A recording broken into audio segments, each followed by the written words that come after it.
Halo guys, welcome back to Ruang 066. Apa kabar kalian semua? Semoga kalian sehat selalu dan selalu bahagia, amin coy. So di episode malam ini aku akan kembali bercerita di episode ke-7.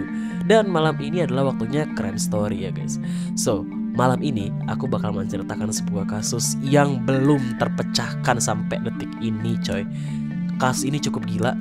Korbannya adalah 4 anak kecil guys. Ya, anak kecil coy. Dan kasus ini terjadi 45 tahun yang lalu di Singapura dan menjadi kasus paling tidak manusiawi dalam sejarah kejahatan Singapura. So, sebelum aku mulai ceritanya, please klik tombol subscribe di bawah dan jangan lupa like-nya biar aku makin semangat ke depannya. Dan tetap berpikir positif selama aku bercerita ya coy. So, tanpa lama-lama lagi, pintu ditutup, cerita dimulai, kasus pembunuhan keluarga Tan. Let's go.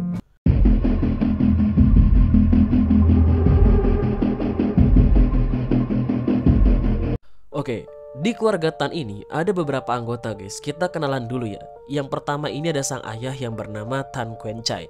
Istrinya bernama Lee Mei Ying. Dan mereka ini punya 4 anak. Yang pertama Tan Kok Peng, Tan Kok Hin, yang ketiga Tan Kok Sun, dan yang keempat Tan Chini. Aku nggak tahu penyebutannya bener atau enggak.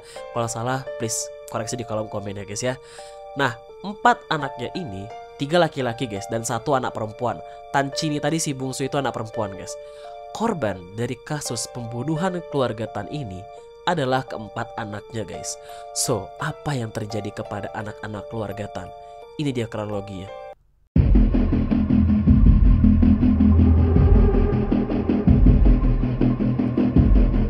Pada pukul 6.35 pagi di hari kejadian, Pak Tan sama istrinya ini pergi berangkat kerja coy dan ninggalin keempat anaknya yang masih tidur. Nah, Pak Tan sama istrinya ini bekerja sebagai supir bus antar jemput anak sekolah guys. Pada pukul 7 pagi lebih 10 menit setelah mereka pergi, sang ibu Lee Mei Ying ini menelepon ke rumah dengan tujuan untuk membangunkan anak-anaknya untuk pergi sekolah.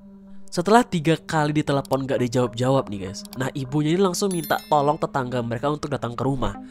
Pas tetangganya menghampiri rumah keluarga Tan, diketok lah tuh pintu kan. Tok tok tok tok. Gak ada yang jawab coy. Mungkin positif masih tidur anak-anak Tan ini kan. Nah, sang ayah dan sang ibu ini pulang pukul 10 pagi guys. Mereka masuk ke dalam rumah, ngecek keadaan rumah, dan anak-anaknya ternyata gak ada. Dan ketika dicek di kamar mandi, Pak Tan dan istrinya ngelihat di depan mata mereka keempat buah hatinya dalam keadaan yang sangat-sangat mengenaskan coy.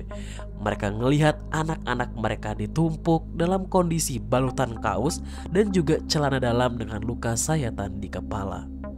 Dan kalian tahu, anak tertua, anak sulung mereka, Tan Kok Peng, tangannya hampir putus guys. Dan sang adik perempuan si bungsu coy, itu ngalamin luka sayatan di wajahnya.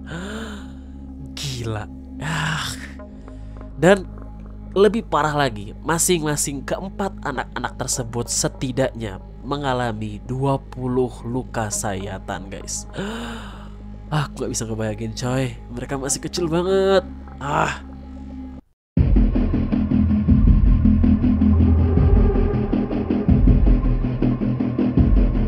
Polisi menyimpulkan bahwa kasus pembunuhan ini udah direncanain guys, karena si pelaku ini hati-hati biar nggak ninggalin barang bukti gitu.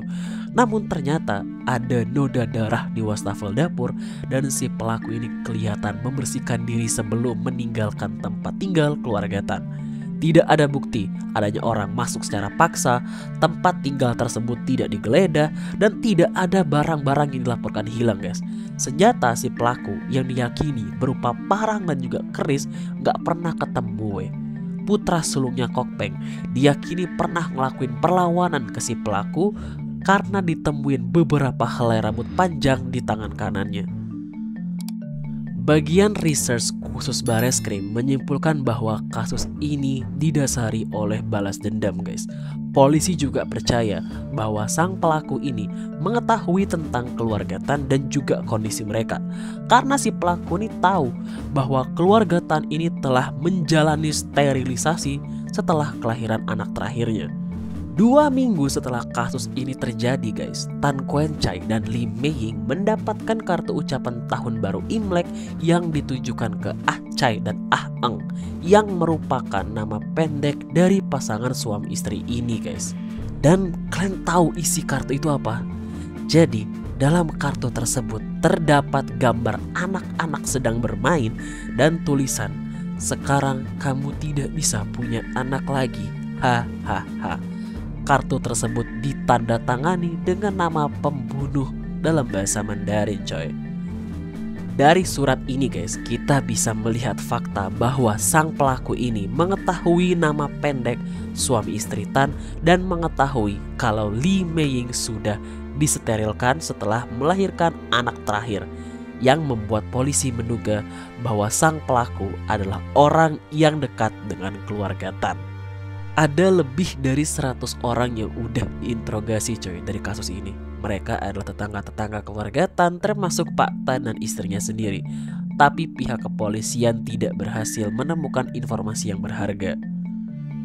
Seorang supir taksi mengatakan bahwa seorang laki-laki berumur 20-an guys, itu naik ke taksinya dari sekitar lokasi kejadian sekitar jam 8 pagi. Laki-laki tersebut memiliki noda darah pada bagian kiri tubuhnya dan juga membawa sebuah pisau. Menurut ciri-ciri yang digambarkan supir taksi tersebut, Tan Kuen Chai, sang ayah, menduga bahwa orang tersebut adalah seorang tetangga yang sering ke rumahnya hampir tiap hari coy untuk minjem telepon. Laki-laki tersebut sering disebut dengan paman guys. Ketika dihadapkan dengan paman ini, supir taksi pun membenarkan bahwa orang tersebut adalah laki-laki yang naik taksinya pada pagi itu. Namun setelah 2 minggu ditahan, orang yang disebut paman ini dibebaskan coy, karena tidak ditemukannya hubungan antara si paman ini dengan kasus pembunuhan keluarga Tan. Oke, ini chapter terakhir guys. Anak-anak keluarga Tan pun dikuburkan esok harinya bersama dengan barang-barang milik mereka coy. Lee Mei-ying, sang ibu yang tadinya udah disterilkan, akhirnya melakukan kembali operasi untuk membuat ia tidak steril lagi. Dan Lee Mei-ying melahirkan anak-anak laki-laki di umurnya yang ke-35 tahun. Kasus pembunuhan ini tidak terungkap sampai detik ini juga coy, dan dikenal sebagai kasus paling tidak manusiawi dalam sejarah kejahatan Singapura. Aduh, jujur pas aku baca kasus ini aku gak bisa ngebayangin gimana reaksi Pak Tan sama istrinya ngelihat anak-anaknya di kamar mandi tadi coy. Gila, tega banget coy.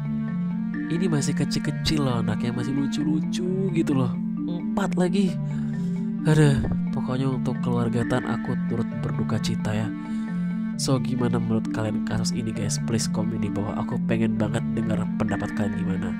So sampai sini aja dulu untuk episode ke-7 malam ini. Semoga kalian enjoy. Sampai jumpa lagi di episode ke-8. Sebelum video ini selesai, please jangan lupa klik tombol subscribe di bawah dan like-nya biar kita ketemu lagi di episode ke-8 dan episode-episode berikutnya guys ya. So cerita selesai, pintu dibuka. Sampai jumpa lagi di episode berikutnya. See you guys, bye bye, good luck.